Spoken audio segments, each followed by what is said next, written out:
नमस्कार दोस्तों। चाइना के J-20 का फ्रंट सेक्शन बिल्कुल अमेरिका के F-35 जैसा कैसे है? कैसे बिना किसी दूसरे देश के सहयोग के चाइना हर उस टेक्नोलॉजी को डेवलप कर लेता है जिसको बनाने में अमेरिका जैसे देशों को भी 15 से 20 साल लग जाते हैं? क्या यह सब जासूसों की मदद से की जा रही चोरी से ही चाइना कर पा रहा है?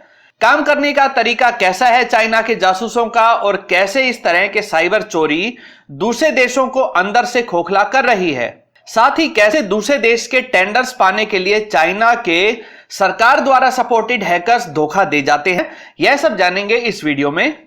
नमस्कार दोस्तों, मेरा नाम है अमित और मैं स्वागत करता हूं आपका अमित अपडेट्स चैनल पर। तो चलिए दोस्तों शुरू करते हैं।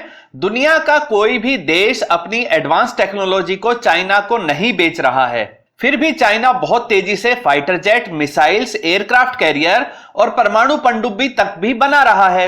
जिस स्टेल्थ टेक्नोलॉजी को डेवलप करने में अमेरिका को 15 साल लग जाते हैं, उसे चाइना कुछ ही सालों में कैसे बना लेता है?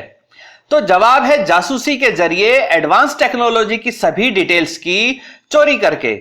CNN में छपी खबर के अनुसार हाल ही में अमेरिका की FBI एजेंसी ने एक चाइनीज जासूस सू बिन को कनाडा से अरेस्ट करने में सफलता पाई है। स्टीफन सू नाम से मशहूर इस चाइनीज जासूस की कंपनी पिछले कुछ सालों में अमेरिका के टॉप सीक्रेट रखे हुए डॉक्यूमेंट्स में सेंध लगाने में कामयाब रही है, और इसने F-35, F-22 रैप्टर और C-17 globe master transport aircraft की हर छोटी से छोटी टेक्नोलॉजी से संबंधित डिटेल्स, डिजाइन व ब्लूप्रिंट को चाइना भेजता रहा। स्टीफन सू नाम का यह चाइनीज जासूस अमेरिका व कनाडा में एविएशन और एरोस्पेस सेक्टर में बिजनेस के नाम पर लगातार अपनी यात्राएं करता रहा। यह जासूस इतना मिलनसार, इतना जिंदा दिल तरीके से लोगों से मिलता था कि लोग उसे बहुत जल्दी अपने ग्रुप में शामिल कर लेते थे। F-22 व F-35 जैसे स्टेल्थ फाइटर जेट के कल पुर्जे हजारों वेंडर्स से खरीदे जाते हैं। इन्हीं हजारों वेंडर्स की सप्लाई चेन में स्टीफन सू ने सेंध लगाई।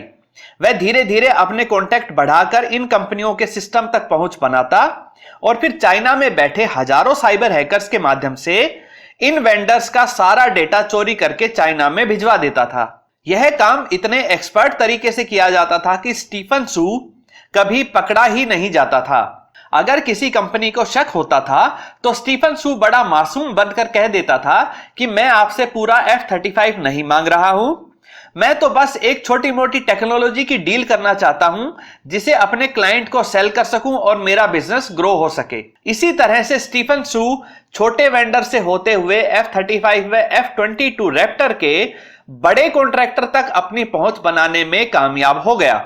इस चाइनीज जासूस की अकेली कंपनी ने ही लगभग 6,30,000 डिजिटल फाइल्स की चोरी की है, जिसमें C-17 ग्लोब मास्टर एयरक्राफ्ट के संबंधित फाइल्स का डेटा ही 65 गीगाबाइट्स का है।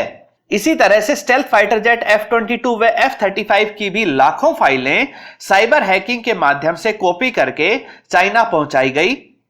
चाइना से ऑपरेट करने वाले ये साइबर हैकर्स कोई गुमनाम ग्रुप वाले नहीं हैं, बल्कि ये चाइना की सोची समझी रणनीति का हिस्सा हैं।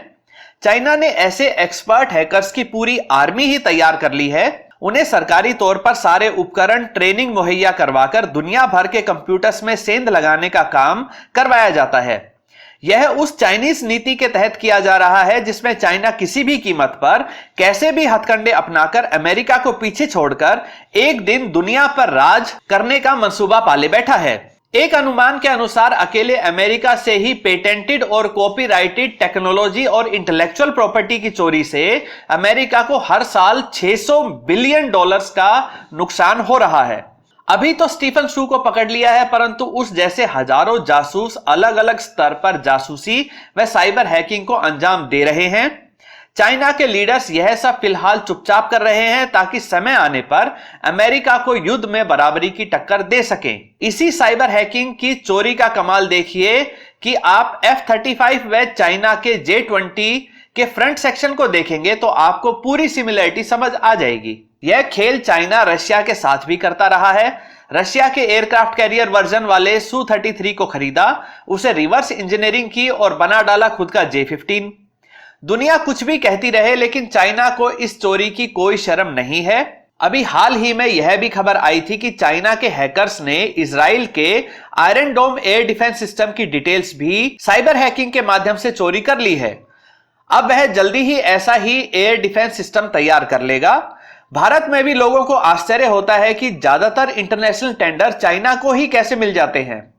इसकी एक बड़ी वजह यह है कि चाइनीज हैकर्स पहले ही सरकारी कंपनी के सिस्टम्स में हैकिंग के माध्यम से कंपटीटर कंपनी की बिड्स को चेक कर लेते हैं और फिर इसी अनुसार अपनी बिड को एडजस्ट करके फाइल कर देते हैं। जब बिड ओपन होती है तो चाइनीज कंपनी की बिड लोवेस्ट मिलती है और इसी तरह से न जाने कितने ही टेंडर चाइनीज कंपनी को दुनिया भर में मिल जाते हैं। साइबर हैकिंग और डॉक्यूमेंट्स डिजाइन आदि की चोरी को रोकने के मकसद से अमेरिकी सरकार एक बिल लेकर आ रही है जिसमें ऐसे चाइनीज लोगों को स्टडी या रिसर्च के लिए वीजा नहीं दिया जाएगा जिनका किसी भी रूप में चाइनीज मिलिट्री से संबंध हो या पहले कभी संबंध रहा हो। दोस्तों, भारत में भी ऐसे ही स्टीफन सू जैसे जासूस बड़ी संख्या में मिल जाएंगे।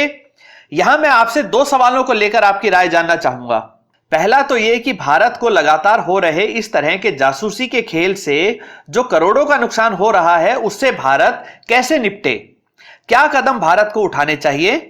दूसरा सवाल यह है कि यदि इस तरह की चोरी से या कैसे भी अगर चीन दुनिया की पहले नंबर की महाशक्ति बन गया तो क्या वह शांति से बैठा रहेगा या पूरी दुनिया पर हमले करके विस्तारवादी नीति पर चलेगा। दोनों सवालों से संबंधित अपनी राय कमेंट सेक्शन में जरूर बताइए। दोस्तों, उम्मीद करता हूं वीडियो आपको पसंद आई होगी। अगर यह वीडियो आपको अच्छी लगे तो इसे लाइक करिए, अपने दोस्तों के साथ शेयर करिए और चैनल को सब्सक्राइब करना ना भूलें। नमस्कार।